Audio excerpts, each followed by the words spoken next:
Hi, welcome back to another video. Today I'm finally going to get to do the review of my Audi A5 Sportback. Now the Audi A5 has been out for quite a while, since 2007, so there's quite a few reviews out there already. So what's going to be different or special about my review compared to any of the others? Well, let me answer a question with a question. Why did it take me nearly 6 months to find the right car for me? And what's so special about my Audi compared to any of the others out there? So when you're looking to buy a used car, and used cars prices at the moment are still quite high, it's important to get the right car for the money. And that's what we're going to be discussing in the course of this video. Now there's quite a lot of content in there, so if you can stay till the end, it's going to be worth it, because hopefully I'm going to be giving you some tips on getting the best that you can for your money. Now we'll be doing another video in the near future about where to buy the best car. So if you haven't subscribed already and you don't want to miss out some good content, please hit the subscribe button down below, and if you like this video, hit the like button, because that will be really appreciated. So without further ado, we'll get straight into the video after this.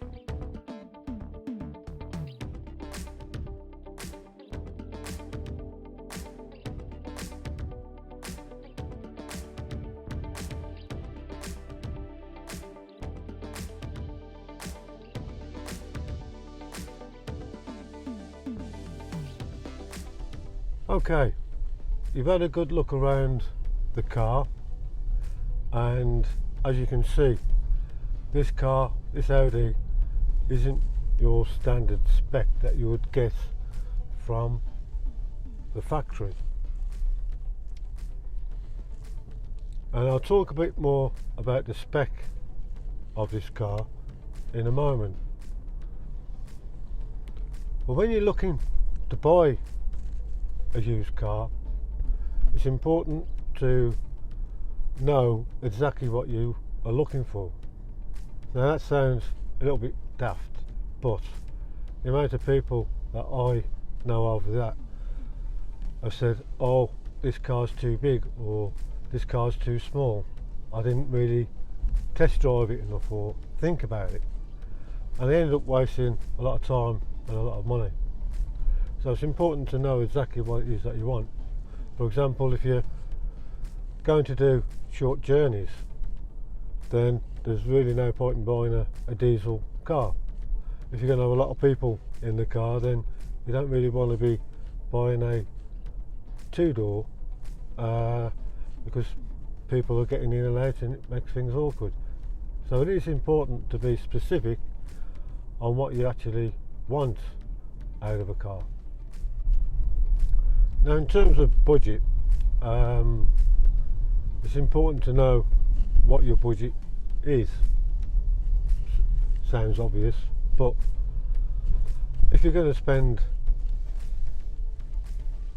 £2,000 to £6,000, then there's a lot of options out there. But if you're going to spend around about 20 plus, then you really do need to be more specific on what it is that you're looking for. Now I knew exactly what I was looking for when I bought this particular car. I knew I wanted a car that looked sporty, that performed really well. I wanted a petrol car I wanted the extra two doors. My last car was a Mercedes coupe, and that was a fantastic car. It was the C-Class Coupe Premium Plus, so that car had lots of spec as standard. So I wanted a car that would meet that spec, or if possible beat it. Now I needed a petrol car rather than diesel. I'd retired recently, so I didn't really need a diesel car, and I wanted something that was premium, so it had to be something to match the Mercedes. So I looked at a few cars while I was looking to see which car fit the bill. I was looking at the EClass, and they didn't really look very sporty. A good car, but didn't really fit the bill that I was looking for. So I looked at the BMW 4 Series, and that's another thing that I really wanted in a car. I wanted it to be 5 doors, hatchback and sporty. So a BMW 4 Series certainly was on my radar. But then you look at the interior of that particular car and it didn't really excite me, unless you went for the higher end M Series, and that was way out my price range. So when I came across the A5 series, that really did fit the bill. Exactly what I was looking for. The interior, nice, modern, sporty looking. The exterior just looks fantastic. Again, a 5-door car that looks, in my opinion, one of the best on the road of its age. So the A5 really fit the bill, and I decided there and then that's what I was going to wait for. So yeah, I wanted a car that had a lot of spec, and if you're going to spend that sort of money, it's best looking for the best spec you possibly can. And the reason for that is when it comes to resale in the future, it's going to be worth more than your average spec car. So for that reason, if you can wait and find the best spec car that you can for your money, if you're spending a good 20,000 plus, then it really is worth the wait. And I can tell you, I waited about 5-6 months, maybe a bit longer, and it was really worth waiting. Now, for what I wanted in a car, in my particular car, there was few and far between. That's why it was worth waiting. But I'll go through all the spec of this particular car soon, and you'll understand why I was prepared to wait. Okay, so this car is a 2 litre TFSI petrol, and it delivers 252 brake horsepower. It's got the 7-speed S-tronic gearbox with the paddle shifts on the steering wheel and various driving modes, sports mode, economic mode, make your own mode. It's got everything, and it really is a fun car to drive. I wanted a car that had a panoramic sunroof, that has got the digital cockpit, and it's got all the other extras, and they don't come cheap. Certainly not cheap. This particular car, I think, was £37,000 new, with all the extras that are fitted. This car was about £43,000. So whoever bought the car bought as many packs, and when I talk about the packs, these are extras that come in packs that the dealer will sell to you. So this car had, I think, 4 different packs, as well as the panoramic roof, which is I believe about £1,500 on its own. So there was quite a lot of money spent on this car when it was ordered at the showroom. Now I paid, 2 years old this car was when I bought it, and I paid £25,000. Now that's a massive saving. Hang on, a huge saving, and I get all the extras thrown in. Thank you very much. I might have paid a couple of grand more than I did on a standard one at the time, but it's worth bearing in mind that if you buy a standard car, the standard spec, then you have it for 3 or 4 years. There's lots of them out there, lots.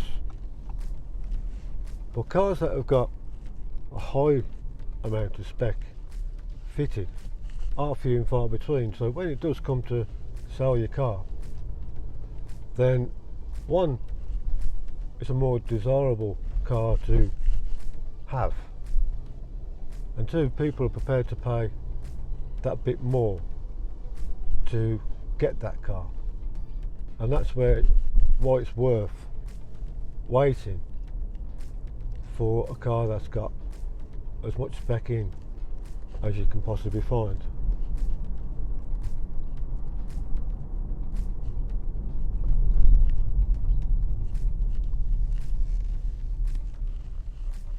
Here we go.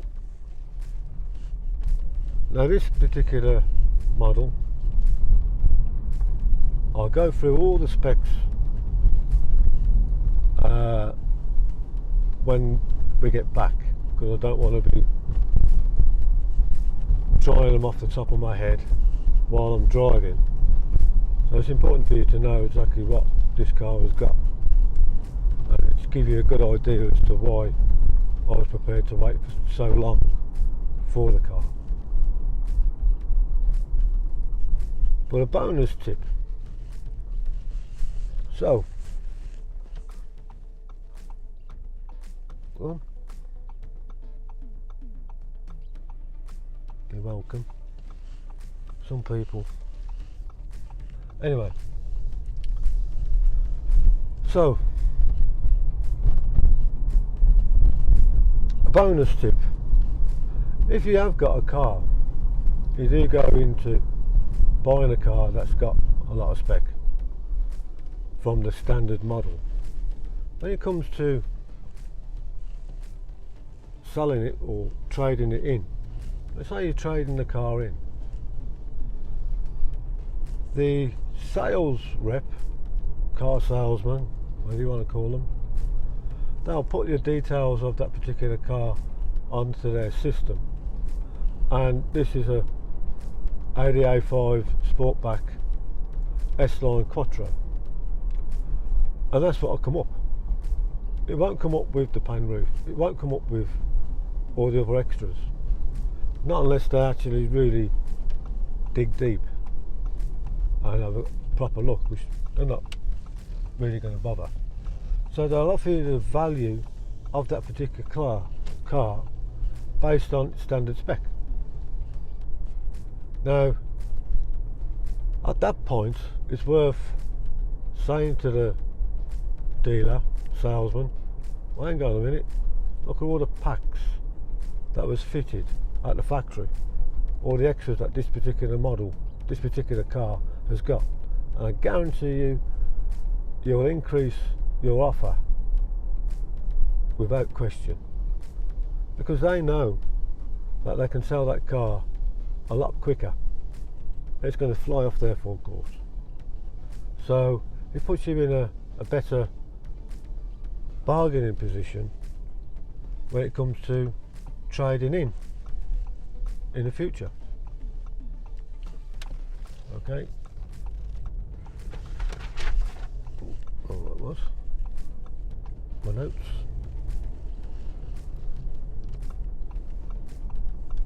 Let's get back, and I can go through all of the options that this car has got, and it's quite impressive selection. And like I say, this car drives like a dream. It's smooth, the gearbox is smooth, the steering feels firm in your hands, it feels like you're always in control, and I think it's probably one of the best family hatchbacks on the market. And the reason I say that is because it's got all the looks, it's got all the comforts, it's got all the toys that are in it, but as standard, 250 brake horsepower at 0 to 60 in 5.7 seconds.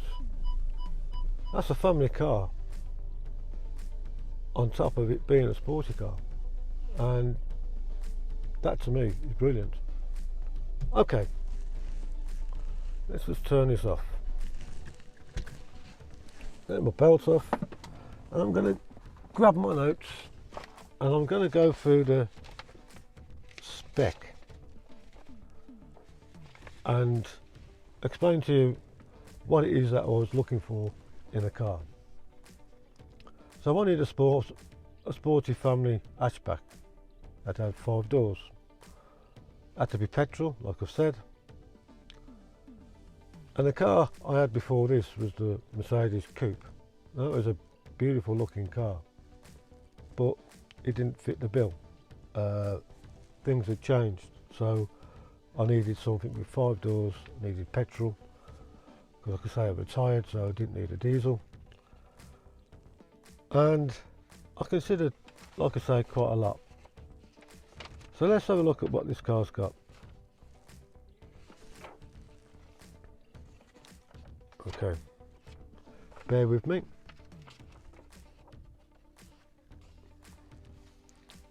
So in addition to the standard S-Line equipment, it has a host of optional extras. The Audi phone box for wireless charging, Navigation Plus with MMI touchpad, Bang & Olufsen 3D sound system and DVD player, Park Assist with rear view camera, 8-inch high-res screen, Audi virtual cockpit, which, if anything, get that and the sunroof and you'll be happy as Larry. Those two things I would say are a must. They're brilliant. Sport suspension, hill assist, LED dynamic lights, LED lighting pack inside the car, leather Alcantara S-line seats, flat bottom steering wheel, which is fantastic, multifunctional, 19-inch multi-spoke V-design contrasting grey and polished wheels, keyless entry with puddle lights, auto boot opening and closing, which also locks your car as well. There's various packs that you can buy from when you're buying the car, and like I say, the dealer will try and sell you as many as you can. So whoever bought this car really bought quite a lot of packs. And like I say, in my opinion, it was worth the wait for this car, and the benefits, like I just said, outweigh the wait, because when it does come to reselling the car, it's going to add value, and when you're spending 20 plus on a car, you want the best value that you can get for your money. So if you can wait for the right one with the right spec, be specific in what you want, then financially it's going to benefit you in the long run. Okay, well, thanks for watching the video. If you like the video, hit the like button. Don't forget to subscribe for more from this channel, and I'll see you guys in the next video. Thanks for watching.